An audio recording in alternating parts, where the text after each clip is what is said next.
Hyderabad outer ring road నుంచి future సిటీని కలుపుతూ రీజనల్ రింగ్ రోడ్ వరకు గ్రీన్ ఫీల్డ్ రహదారి నిర్మిస్తోంది తెలంగాణ ప్రభుత్వం. ఈ రహదారి నిర్మాణానికి సంబంధించి హెచ్ఎండిఏ టెండర్లు ఆహ్వానించింది. దీంతో గ్రీన్ ఫీల్డ్ రోడ్డు వచ్చే ప్రాంతాలలో రియల్ ఎస్టేట్ ఊపందుకుంది. మొన్నటి వరకు అంతంత మాత్రంగానే ఉన్న భూముల లావాదేవీలు పెరగడంతో పాటు ధరలు సైతం పెరిగాయని రియల్ రంగ నిపుణులు చెబుతున్నారు. ఔటర్ నుంచి ఫోర్త్ సిటీకి గ్రీన్ ఫీల్డ్ రహదారులు,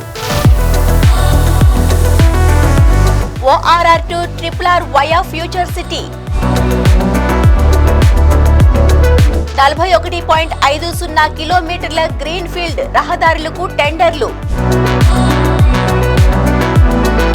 గ్రీన్ ఫీల్డ్ రోడ్ల నిర్మాణంతో భూముల ధరలకు రెక్కలు. తెలంగాణ ప్రభుత్వం హైదరాబాద్ విస్తరణపై ప్రత్యేక దృష్టి సారించింది. రంగారెడ్డి జిల్లా ముచ్చర్ల సమీపంలో ఫ్యూచర్ సిటీ పేరుతో ఫోర్త్ సిటీని ఏర్పాటు చేస్తోంది రేవంత్ సర్కార్. భవిష్యత్తు నగర నిర్మాణంలో భాగంగా అప్పుడే పలు ప్రభుత్వ రంగ సంస్థల శంకుస్థాపనలు మొదలయ్యాయి. ప్రతిష్టాత్మకమైన యంగ్ ఇండియా స్కిల్ యూనివర్సిటీ నిర్మాణం ప్రారంభమవగా ఏఐసిటీకి త్వరలోనే శ్రీకారం చుట్టబోతోంది ప్రభుత్వం. ఈ క్రమంలో హైదరాబాద్ ORR నుంచి ఫ్యూచర్ సిటీలను కలుపుతూ గ్రీన్ ఫీల్డ్ రహదారిని నిర్మించేలా ప్రణాళికలు సిద్ధం చేశారు.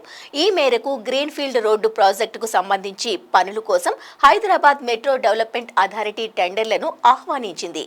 2 ప్యాకేజీల్లో ఈ రహదారి పనులు పూర్తి చేసేందుకు సిద్ధమయ్యారు.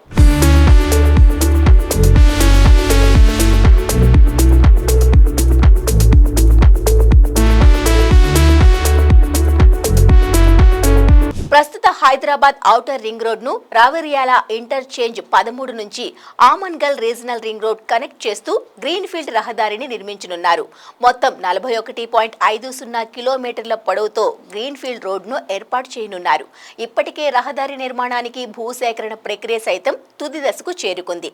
మొదటి దశలో రావెరియాల్ ఇంటర్చేంజ్ నుంచి రంగారెడ్డి జిల్లా మీర్ఖాన్ పేట్ వరకు 19.2 కిలోమీటర్ల మేర రహదారిని నిర్మిస్తారు. రెండవ దశలో మీర్ఖాన్ పేట్ నుంచి ఆమన్గల్ వరకు మొత్తం 22.30 కిలోమీటర్ల మేర రహదారిని నిర్మించనున్నారు.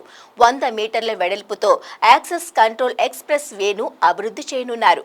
6 లేన్ల మెయిన్ క్యారేజ్ వేను భవిష్యత్తులో 8 లేన్లుగా విస్తరించేందుకు వెసులుబాటుగా భూసేకరణ చేపట్టారు.